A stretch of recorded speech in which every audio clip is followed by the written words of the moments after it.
여러분도 뉴스를 통해서 아시는 것처럼 이분이 독일에서 바울신학 전공도 하시고 그리고 한 교회 담임 목사님이시고 또 정통 있는 신학대학원 교수님이신데 이분이 자신의 중학생 딸을 때려서 죽이고 그리고 그 시체를 1년 가까이 집에 방치했던 엽기적인 사건을 여러분도 들으셨을 것입니다. 그 뉴스를 접하고 나니까 제 가슴이 너무 떨렸어요. 다른 사람도 아니라 목사가 그리고 저도 알고 있는 그분이 이런 일들을 했다는 것에 대해서 참 어찌할 바를 몰랐습니다. 두렵고 너무 떨려서 관련된 뉴스들을 더 자세히 살펴보았습니다. 근데 그 기사가 달린 이 뉴스 밑에 댓글에 보니까 이런 말이 있었습니다. 한 분이 그래서 목사는 다 죽어야 한다 이런 글까지도 적어놓은 걸 보게 되었습니다. 안 그래도 한 주일 동안에 한국의 교계 가운데는 굉장히 중요한 이슈들이 좀 있었습니다. 한국의 가장 큰 교단의 목사님이 성추행을 저질렀는데 교단에서 그 일들을 잘 덮어버린 것이에요. 그러니까 죄를 분명하게 드러내고 그래서 교회가 그 일로 인해서 정화되어지는 것이 아니라 오히려 그 일을 덮어버렸습니다. 또 한국에서 가장 큰 교회 가운데 한 교회 목사님은 자신의 의견에 반대하는 성도들을 굉장히 한꺼번에 다 제명시켜 버렸습니다. 어떤 목사님은 여러분들이 아시는 것처럼 공금 횡령 문제로 인해서 이미 수감되었고 또 그뿐만이 아니라 굉장히 많은 분들이 줄줄이 수사의 대상에 올라 있기도 합니다. 그래서 이런 목사들과 관련된 뉴스를 접할 때마다 굉장히 가슴이 떨리고 눈물이 나게 됩니다. 그래서 한 주일 동안에 굉장히 마음이 무거웠어요. 어떻게 이 말씀들을 여러분들에게 전하고 또 그래서 이 일들을 통해서 어떻게 하나님의 음성을 우리가 들을 수 있을 것인가에 대해서 고민이 많이 되었습니다. 여러분이 아시는 것처럼 예전에는요 목사님, 선생님 그러면은 사람들이 참 존경했던 것 같아요. 삶이 청렴하고 결백하고 그래서 다른 사람은 속일지라도 적어도 이런 분들은 선생님 같은 분들은 목사님 같은 분들은 우리에게 늘 본이 되어지는 삶을 사시는 분으로 그렇게 우리가 기억했습니다. 근데 지금은 그렇지가 못합니다. 예전에 비해서 훨씬 더 많이 공부를 하시고 학위도 가지고 있으시고 박사학위 뭐 몇 개씩 가지고 있으신데요 오히려 영적으로 더 황폐해져 있는 것들을 보게 됩니다. 교회도 어떻습니까? 시골 교회처럼 조그만 이런 교회들이 아니라 세계에서 10손가락 안에 드는 큰 교회가 다 한국에 있는데 오히려 목회자의 인격은 바닥을 칩니다. 이것이 현실입니다. 숨길 수가 없습니다. 마치 굉장한 능력이 있는 것처럼 얼굴에다 마이크 붙이고 그리고 고화질 TV에 나오기 위해서 얼굴에 화장을 해도 결코 덮을 수가 없는 목회자의 속마음인 것입니다. 물질주의에 사로잡혀서 그 속이 썩어져 가고 냄새가 나는데 박사, 목사가 무슨 소용이 있겠습니까? 그런 분들은요 하루빨리 목회를 그만두시는 것이 하나님께 영광을 돌리는 것입니다. 그런 분들 없어도요 하나님께서 충분히 이 모든 일들을 감당하실 수가 있으세요. 소명도 없고 헌신도 없고 구령의 열정도 없고 마치 봉급받고 일하는 직장인들처럼 그렇게 사역을 하시는 분들은 목회를 그만두시고요 그리고 일반 사회 영역에서 그리스도인으로 그냥 살아가시면 됩니다. 그것도 굉장히 귀한 일이에요. 하지만 목회자는 분명 달라야 합니다. 자신이 완전히 죽어지지 않으면은 그 사람이 아무리 박사고 목사라 하더라도 언제든지 자신의 혈기로 하나님의 영광을 가릴 수 있기 때문에 더 철저하게 구별되어지고 더 철저하게 헌신되어진 사람이 목회를 할 수 있는 것입니다. 여러분 제 말이 너무 강하고 심하다라고 생각하십니까? 그런데 그게 현실입니다. 이제까지 그렇게 교회가 모든 일들을 덮어버렸어요. 저희 선배들이 그렇게 덮어버렸습니다. 좋은 게 좋은 거라고 은혜가 은혜다라고 다 덮어두고 그냥 복되는 이야기, 기쁨 얘기 그리고 듣기 좋은 이야기들로 성도들의 마음을 감동시킨 것들이 사실입니다. 그래서 결과는 어떻게 됐습니까? 이제는 골물대로 골마가지고 더 이상 이제는 그 그리스도인들의 마음에 있는 가식적이고 위선적인 모습들이 드러나지 않을 수가 없는 지경에 이르게 된 것입니다. 사랑하는 성도 여러분, 현재 우리가 처한 이러한 영적인 상황에 대해서 여러분 부인하지 마시기 바랍니다. 여러분이 그 현실을 바르게 인식하게 될 때 그때 우리는 비로소 변화라는 것들을 꿈꿀 수 있게 되는 것을 여러분 꼭 기억하시기 바랍니다. 예수님께서 12제자들 가운데서요 3명만을 택하셨어요. 베드로, 요한, 야고보 이 셋만을 데리시고 산으로 올라가셨습니다. 본문에 보면은 이유는 기도하기 위해서 산에 올라가셨다 그렇게 기록합니다. 그런데 그곳에서 기도하는 중에 이 제자들이 아주 특별한 경험을 하게 됩니다. 평생토록 한 번도 보지 못했던, 그리고 어디서도 들어보지 못했던 그 신비한 경험들을 그 산에서 하게 됩니다. 그것은 예수님께서 기도하시는 동안에 갑자기 그 예수님의 용모가 변하신 것이에요. 이 내용은요 우리가 지금 보고 있는 이 누가복음에만 나온 것이 아니라 공간복음이라고 할 수 있는 마태, 마가, 누가 이 세 복음서에 동일하게 기록되어진 내용입니다. 그래서 한 가지 사건을 놓고 여러 성경의 내용들을 보면은요 조금 더 구체적으로 이 상황이 어떻게 진행이 되었는지를 우리가 잘 살펴볼 수 있게 됩니다. 그 내용을 종합해 보면은 예수님의 얼굴이 해같이 밝게 빛났다. 그리고 그 입으신 옷에서는 이 세상에서 어디서도 보지 못했던 그러한 광채가 흘러나오고 있었던 것입니다. 제자들이 너무나 놀랐을 것이에요. 그래서 흥분되고 두려웠던 마음들이 그 안에 있었습니다. 조금 그 진정하는 마음을 내려놓고 그리고 가만히 살펴보니까 이번에는 예수님, 그 광채로 빛나시는 예수님 옆에 누군가 두 분이 함께 계시는 것이 보였습니다. 그리고 예수님께서는 그 두 분과 이야기를 나누고 계시는 것이었어요. 30절에 보면은 그 두 사람의 이름이 나옵니다. 모세와 엘리야였더라. 아니 1000년 전에 세상을 떠난 모세가, 그리고 수백 년 전에 이미 세상을 떠났던 엘리야가 지금 자신의 두 눈 앞에 너무도 생생하게 나타난 것입니다. 그리고 예수님과 함께 이야기를 하고 있는 것입니다. 그리고 그것만이 아니라 이분들의 이야기가 자신의 귀에 들리기 시작했습니다. 그 이야기는 이제 예루살렘으로 돌아가셔서 하셔야 될 일들에 대한 이야기였어요. 좀 더 구체적으로 말하면은 하나님의 영광을 드러내는 일이었습니다.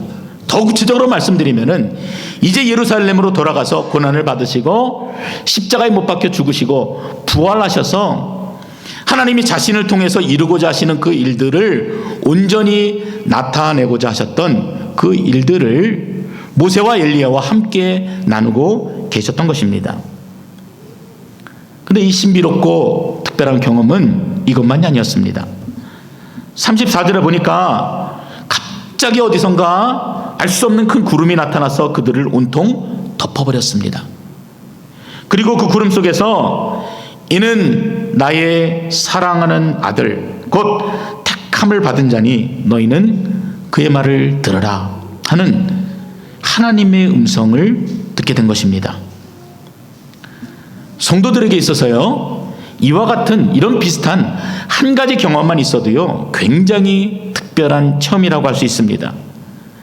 그런데 지금 예수님과 함께 떠났던 이 세 제자에게는 예수님의 변모, 그리고 이미 세상을 떠난 최고의 선지자들을 직접 살아있는 모습으로 눈으로 보고, 그리고 큰 구름에 덮인 가운데서 하나님의 음성을 듣는 초자연적인 일들이 입체적으로 그것도 한꺼번에 경험되어진 것입니다.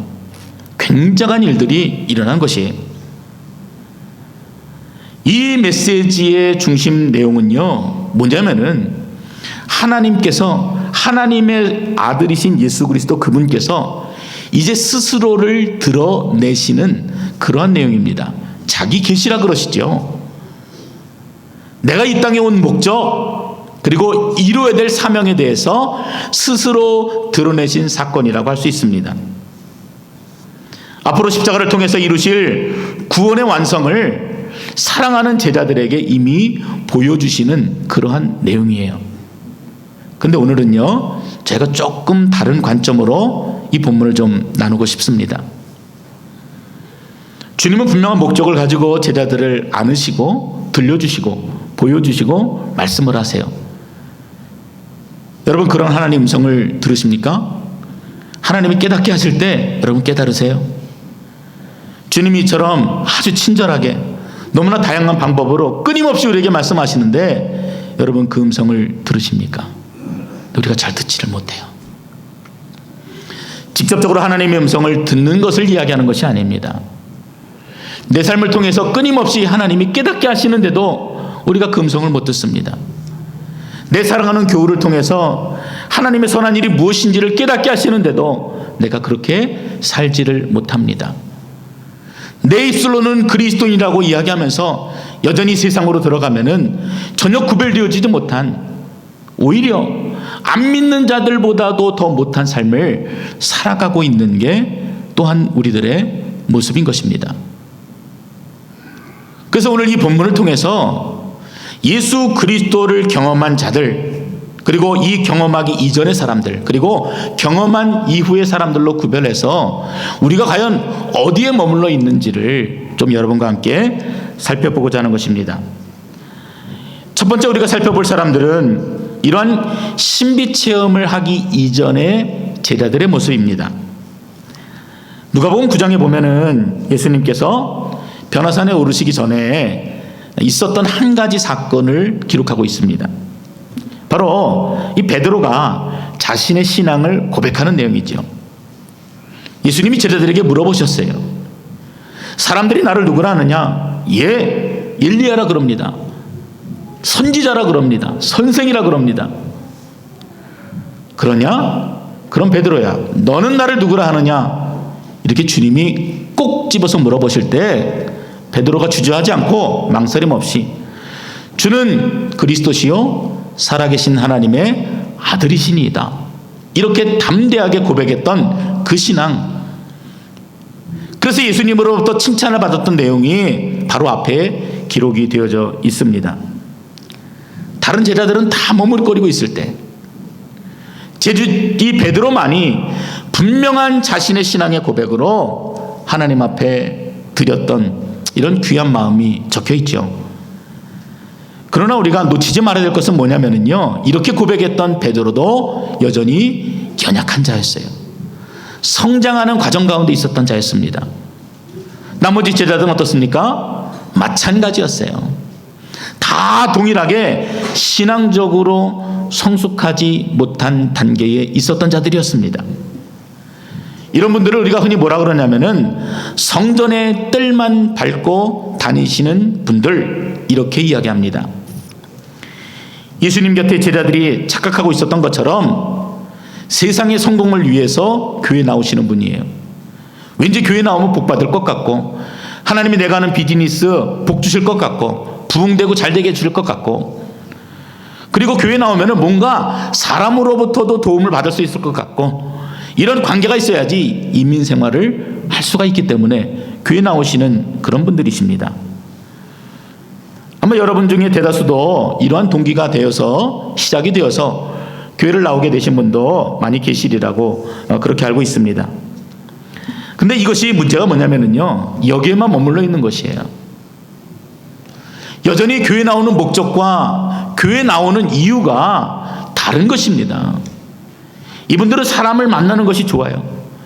왠지 교회 나오면 내가 착한 사람처럼 여겨지는 것이 좋습니다. 거기에만 생각이 머물러 있어요. 제가 어떤 분들은 왜 교회 나가십니까? 물어보니까 그렇게 교회 나가면은요, 왠지 하나님하고 좀 가까이 가는 것 같아요, 이렇게 얘기하시는 분도 계세요. 어떤 분은 교회 가면은 정신 건강에 좋다고 얘기하십니다. 인격 수양을 위해서 좋다, 이래서 교회 나가신대요. 한국의 갤럽에서 조사한 자료에 따르면은 한국의 교회 신도들 가운데서 절반이 넘는 사람들이 이 정신적인 평화를 얻기 위해서 교회에 나간다고 합니다. 그리고 전체 10분의 1에 해당하는 사람들은 건강과 부와 성공을 바라는 마음에 교회를 간다고 합니다. 그리고 3분의 1은 사후의 영원한 생명을 얻기 위해서 교회에 다닌다고 그렇게 얘기합니다. 근데 저는요, 이 3분의 1도요, 자세히 그들의 중심을 들여다보면은 굉장히 기복적인 부분들이 많이 있습니다. 영국에서도 비슷한 조사를 했습니다. 교회 가면은 좋은 이유가 무엇입니까? 그랬더니 가장 많은 신자들이 교회 가면은 좋은 인간관계를 가질 수 있기 때문에 그래서 교회 간다, 이렇게 대답을 했다고 합니다. 다 교회는 가지요. 교회는 나오지요. 그런데 목적이 달라요. 이런 분들에게 무슨 영적인 기대를 가질 수가 있겠습니까? 예수를 믿는다는 것은요, 내 마음의 중심을 온전히 그분께 드리는 것이에요. 그렇기 때문에 그리스도인이 되는 것이 어려운 것입니다. 이전에는 내 뜻과 내 생각대로 내 삶을 움직였죠. 그런데 그 삶의 자리를 완전히 비우고 예수 그리스도로 가득 채우는 것입니다. 내 인생의 보좌를 그분께 온전히 내어드리는 것이에요. 그래서 그분이 나를 온전히 주장해 주시도록 맡겨드리는 것이 바로 신앙 생활인 것입니다. 그런데 교회 나와도요, 여전히 내 마음속에는 육신의 정욕이 가득해요. 안목의 정욕이 가득해요. 이생의 사랑이 가득해요. 그래서 하나님이 삐집고 들어갈 자리가 없는데 어떻게 그분이 영적인 성장을 거둘 수가 있겠습니까? 교회만 추석하면 되지, 이건 잘못된 생각이에요. 제자가 되고 고난을 당하면서 십자가를 붙드는 일에 관심을 두지 않으면은 교회를 아무리 오래 다녀도 여전히 그 자리에 머물 수밖에 없는 것입니다. 두 번째로 살펴볼 제자의 모습은요, 이 변화산에서 신비 체험을 했던 이런 제자들의 모습입니다. 그러니까 이런 사람들을 우리가 뭐라 그러냐면은 영적인 체험을 한 사람들이다, 은혜를 경험한 사람들이다, 이렇게 얘기합니다. 그런데 이분들의 문제는요, 여전히 자신의 그 체험에 머물러 있다는 것입니다. 제자들 12 중에서 셋이 이 변화산에서의 신비를 체험한 것처럼 교회 안에는요, 이런 분들이 많다고도 할 수도 없고 또 그렇다고 적다고도 할 수 없는 부분들이 바로 이런 부분에 해당하는 분들입니다. 이분들은요, 기도의 맛을 알아요. 찬양의 맛을 압니다. 신앙생활의 맛을 알아요. 근데 문제는 뭐냐면은 내가 이전에 뜨겁게 경험했던 그 신앙의 체험이 나를 붙잡고 있는 것입니다. 그래서 끊임없이 비교가 되어지는 것이에요. 지금 내가 받아야 될 은혜, 더 새롭게 부어주시고 더 뜨겁게 만나주실 하나님을 기대하고 사모하기보다는 예전에 좋았지, 내가 청년 때 말이야, 그 목사님 말씀이 너무 좋았어, 그때 불렀던 뜨거운 찬양이 너무나 좋았어. 근데 우리 교회는 말이야, 이런 것도 없고 저런 것도 없고 말씀도 좋지 못하고, 끊임없이 비교하면서 그 은혜의 자리로부터 멀어지는 분들이 얼마나 많은지 모릅니다. 이런 분들은요, 은혜를 구하는 건 맞는데 자신의 방법과 자신의 경험만 의존하는 그런 분들입니다. 어떤 분들은 산에 올라가서 나무를 붙들고 그렇게 간절히 기도해야지만 이거 뭔가 좀 영적으로 뻥 뚫린다, 이렇게 말씀하시는 분도 계십니다. 어떤 분은 금식을 하고 방언으로 기도를 해야지만 하나님이 그 기도를 받으신다라고 말씀하시는 분도 계십니다.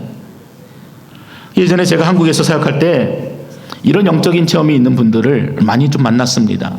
근데 선교단체가 좀 특별하다 보니까 그런 사람들이 많이 모였어요.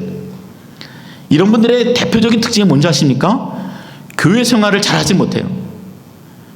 교회 가면 밋밋하잖아요. 목사님도 뜨겁지 못하고 뭐 기도도 하는 것 같고 안 하는 것 같고 잘 모르겠고 다 그냥 그렇게 사는 것 같잖아요. 그래서 이런 분들은요, 기도원만 찾아다녀요. 그리고 365일 철야 기도하는 곳으로 찾아다닙니다. 이런 분들이 가정생활이 제대로 이루어지겠습니까? 안 되죠. 다 깨져요. 온갖 신령한 것들을 끊임없이 찾아다니는데 오히려 그 삶의 모습들은 깨지고 부셔진 모습들을 너무나 많이 봅니다. 개인 체험이 너무나 중요한 분들이에요. 그래서 이 교회 안에 예수님이 머리가 되시고 우리 모든 성도들이 몸의 지체가 되어서 함께 하나님의 영광을 올리는 이러한 일들에는 관심이 없습니다. 오늘 본문에 보면은요, 예수님의 변노와 신비를 체험한 제자들이 무엇이라고 하는지 아십니까? 주여, 여기가 너무나 좋습니다. 여기가 너무나 좋습니다. 그래서 제가 초막 셋을 짓겠습니다. 그래서 하나는 주를 위해서, 하나는 모세를 위해서, 하나는 엘리야를 위해서 짓고 그리고 모시고 살겠습니다. 이런 이야기를 합니다. 그러면 영적으로 굉장히 충만한 것처럼 보이시죠? 근데 이런 분들은요, 세상에는 도무지 관심이 없으세요. 하나님이 보내신 세상에는 관심이 없습니다. 이런 분들이 많아지면요, 교회가 부흥이 되어집니다. 그런데 문제는 이런 분들이 많이 들어오면 많이 들어올수록 교회는 갈등이 생기고 가정은 깨지고 그리고 세상은 점점 부패로 치닫게 된다는 것입니다. 참 아이러니하지 않습니까? 방언하고 기적하고 그 굉장히 신비로운 이런 일들이 많이 일어나는데 오히려 도덕적으로는 더 타락하는 것입니다. 이분들도 신앙의 목적과 방향이 예수 그리스도 그분과 다르기 때문에 나타나는 일들입니다. 예수를 믿어서 마음의 중심을 예수님께 온전히 드렸다고 하지만 여전히 그 마음 가운데 있는 자신의 정욕이 인생을 지배하고 있는 그런 분들이십니다. 그렇다면 오늘 우리가 이 말씀을 통해서 우리가 바라봐야 될 모델은 어떤 모습이겠습니까? 한마디로 말씀을 드리면은요, 받은 은혜를 가지고 변화산에서 받은 그 특별한 체험을 가지고 세상으로 나아가서 그곳에서 온전히 하나님 앞에 영광을 돌리는 그러한 자들의 모습인 것입니다. 오늘 설교의 제목처럼 나는 죽고 그리고 예수로 사는 자들입니다. 여러분 분명히 보십시오. 오늘 말씀은요, 우리가 영적인 체험을 하면은 온전해진다 이렇게 가르치지 않습니다. 교회에 오래 나오면은 실수하지 않는다 뭐 이렇게도 가르치지 않습니다. 베드로를 보세요. 그 기가 막힌 신비를 체험하고도 예수님을 3번이나 부인합니다. 제자들을 보세요. 모든 것을 버리고 3년 동안 예수를 따라다녔는데도 부활의 주님을 믿지 못하고 다 도망가 버렸습니다. 그러나 저는 이 과정이 어떤 분들에게는 꼭 필요한 과정이라는 것에 대해서 부정하지는 않습니다. 필요해요. 지금도 그 일들을 하나님께서 행하시기도 하십니다. 베드로와 야고보와 요한이 이러한 특별한 신앙의 체험으로 인해서 앞으로 그들의 삶이 어떻게 바뀌었는지는 우리가 말씀을 통해서 확인할 수가 있습니다. 누구나 다 경험되어지지는 않아요. 때로는 방언도 필요하고 영적인 체험도 필요한 다양성이 교회 안에는 늘 존재하고 있습니다. 그래서 하나님이 특별히 이 세 제자에게 그분의 음성을 들려주시고 그리고 깨닫게 해주신 것 아니겠습니까? 그래서 교회 안에서요, 예수 그리스도를 닮아가고 따라가는 여러 가지 모습들에 대해서는 여러분들이 존중해 줄 알아야 합니다. 배운 것도 없고 천대와 멸시를 받았던 사마리아 여인의 믿음, 그것도 굉장히 중요한 믿음이에요. 귀한 믿음입니다. 영적인 체험이 없지만 주시는 이 말씀을 통해서 예수 그리스도를 영접하고 무엇인가 마음에 뜨거운 체험도 없지만 주님이 주시는 확신을 가지고 살아가시는 분들의 믿음도 너무나 귀하고 복된 믿음입니다. 어떤 분들은 이 변화산의 체험처럼 특별한 이적을 경험하고 특별한 하나님의 능력을 경험해서 그 힘으로 살아가시는 분들의 믿음도 굉장히 중요합니다. 다 모두가 인정받고 존중받아야 될 귀한 믿음이 맞습니다. 중요한 것은 무엇입니까? 목적과 방향입니다. 예수 그리스도를 향한 방향을 가지는 것이에요. 나를 만족해 하고 내 속을 채우고 내가 감동받고 내가 행복하고 내가 기쁜 것이 목적이 아니라 예수 그리스도를 향한 방향을 가지는 것입니다. 그래서 구원받은 온전한 그리스도인으로 살기 위해서 나를 보내신 그 세상에서 내가 몸부림치는 것입니다. 목적과 방향이 틀리면은요, 아무리 유명한 목사라고 하더라도 세상의 지탄을 받고 밖에 던져져 밟히고 불에 태워지는 것입니다. 요한복음 15장에 보면은 나는 포도나무요 너희는 가지라, 너무나 유명한 말씀이 있습니다. 근데 놀라운 사실은요, 이 15장 전체를 아무리 읽어봐도요, 열매를 많이 맺어라, 교회를 크게 짓고 성도들을 늘려라, 이런 말씀이 단 한 구절도 나와 있지 않습니다. 1절부터 10절까지 계속해서 끊임없이 반복되어지는 게 어떤 말씀인지 아십니까? 나에게 붙어 있으라, 내 안에 거하라, 내 은혜 안에 거하라. 너희가 붙으면 살겠고 떨어지면 죽을 것이다. 그 이야기를 예수님께서 들려주십니다. 교회 나오는 것으로 여러분의 신앙이 머무르지 않으시기를 바랍니다.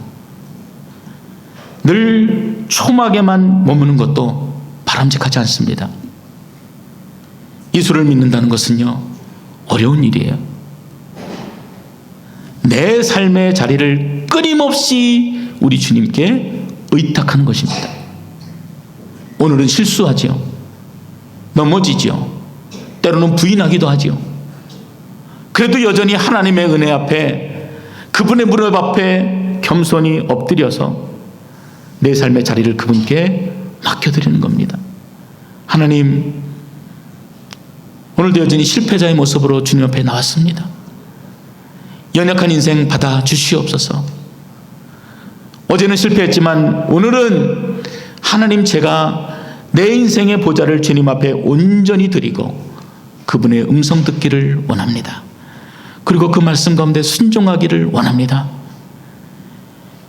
이런 고백이 우리 안에 되어질 때 여러분, 우리가 진정으로 그리스도인이다라고 그래도 조금은 얘기할 수 있는 이야기가 되어지는 것입니다. 요한계시록 3장 20절 말씀입니다. 볼지어다 내가 문 밖에 서서 두드리노니 누구든지 내 음성을 듣고 문을 열면 내가 그에게로 들어가 그로 더불어 먹고 그는 나와 더불어 먹으리라. 주님과 함께 사는 것이에요. 주님이 보내신 세상에서 함께 살면서 그분 앞에 영광을 돌리는 것이, 그것이 바로 그리스도인의 모습인 것입니다. 독일의 유명한 신학자이자 순교자였던 회퍼가 이런 말을 했습니다.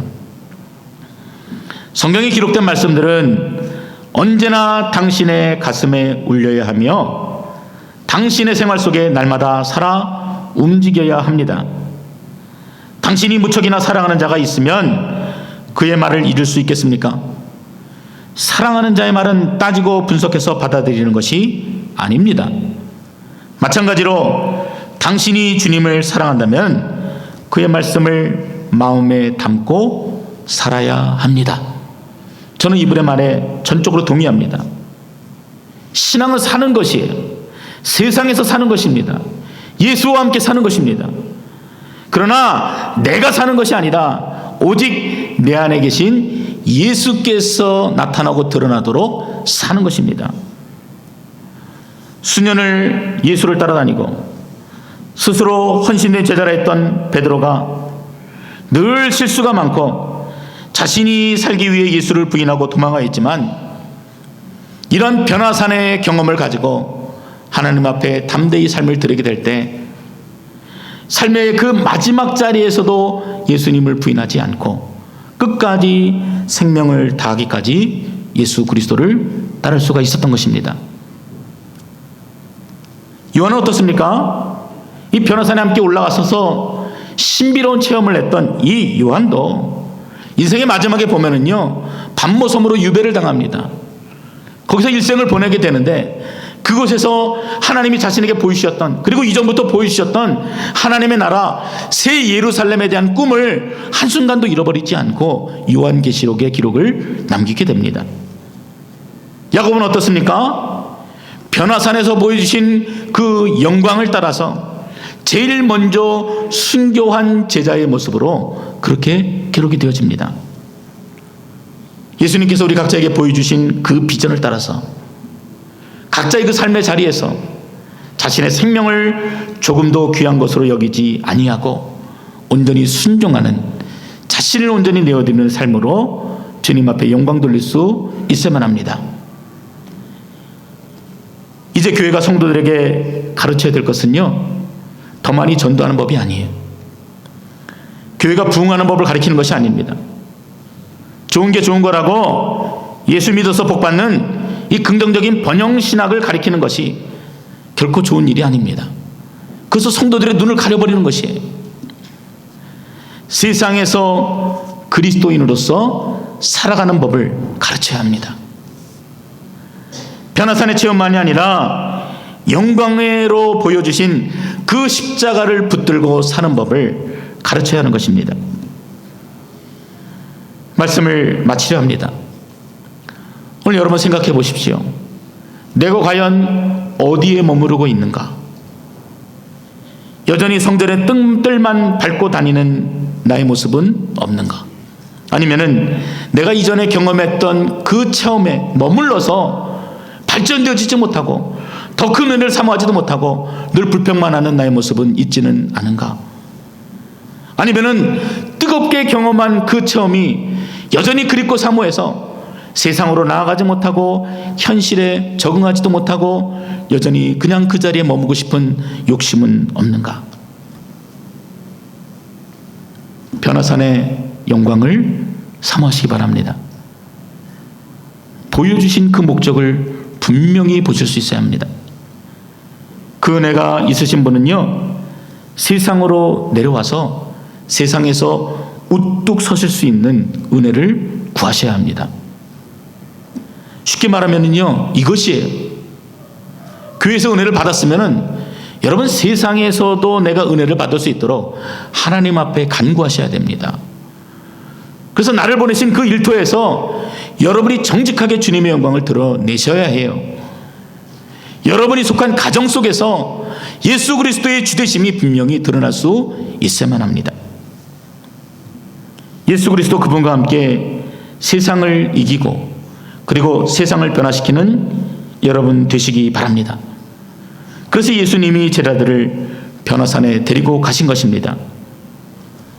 오늘 이 시간도 주님이 우리를 변화산으로 이끌어 주시는 그 놀라운 현장임을 여러분들이 꼭 기억하실 수 있기를 바랍니다.